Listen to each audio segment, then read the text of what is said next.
Hey everybody, MotoPoet59 here. It is really difficult not to always talk about the Biden administration or Joe Biden himself because of all the terrible things they're doing, all the bad decisions they're making. In this case, their absolute refusal to admit that in this specific case, Cuba is a communist country. It's a communist government. Whenever they talk about this in interviews, whether it's Biden or Psaki, whatever the hell her name is, his press secretary, they never come out and say, we need to stop communism. We need to curb this socialist structure that is making these people go out in the streets and protest. And if you haven't seen the news, there have been protests in the streets in Cuba. Hasn't gotten violent, but lots of people out there shouting, screaming, freedom, down with the government.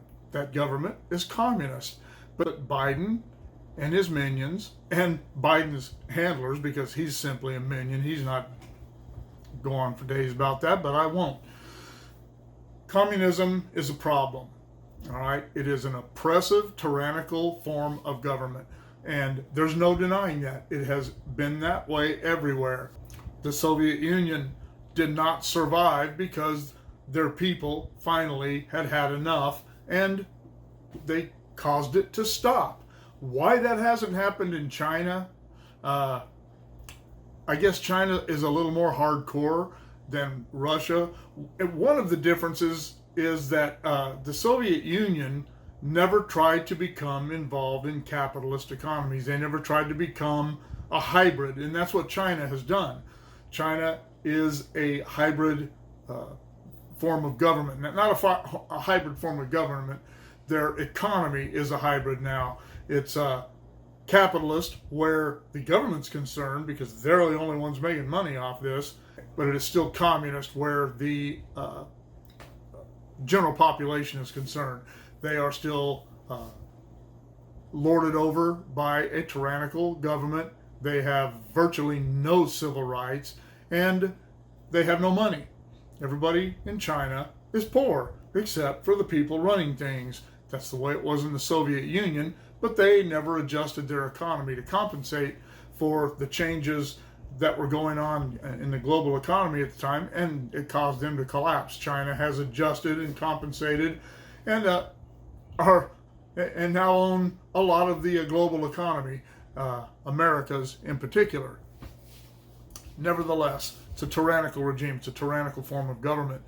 And the Biden administration has nothing to say about that. They say, oh, we're stand behind the Cuban people fighting for their freedoms and their universal rights. Okay. Kennedy said that too, but what happened when we actually tried to initiate some sort of change? Nothing. All he was in that situation was a bunch of talk, ended up getting a lot of people killed, and made the United States look like a bunch of idiots. If it had not been for the space program at the time floating the rest of the news, that would have been a really, really big deal, and JFK would be looked at today as a completely different type of president than he was with the whole Camelot thing. But communism is bad. And where's AOC?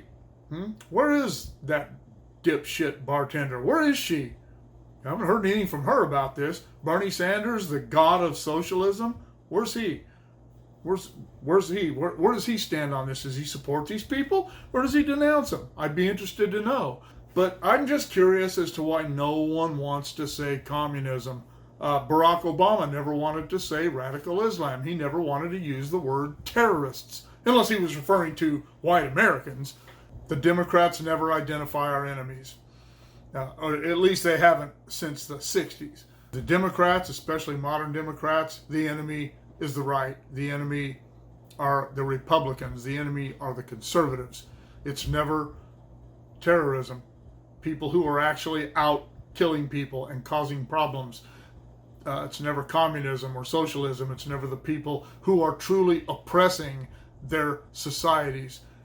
When you decide not to speak out against these kind of actions, these kind of regimes like China and Cuba, when you decide not to speak out against them, you're part of the problem. And a big part of it, the majority of it.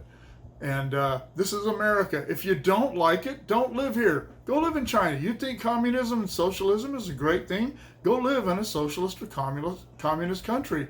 They'll let you in. They won't let you out, but they'll let you in. Go do it. Stop talking. I'm tired of listening to these people who support socialism and communism who really don't understand. I'm tired of them talking about America needs to go that way. No, you need to go that way. Go on. Stop talking tough. Stop your bluster. Stop your bull, and go do it. Or shut up. Shut up and enjoy your life in America, because it's the best in the world. And that's just a fact.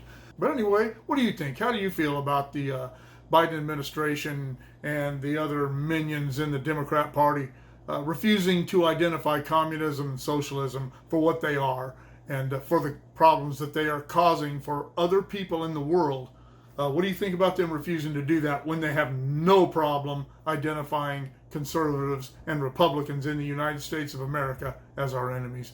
Let me know in the comments below. Shoot me an email at motopoet59@gmail.com. Like, share, subscribe, click on the bell if you want to be notified of future content. We'll see you all later.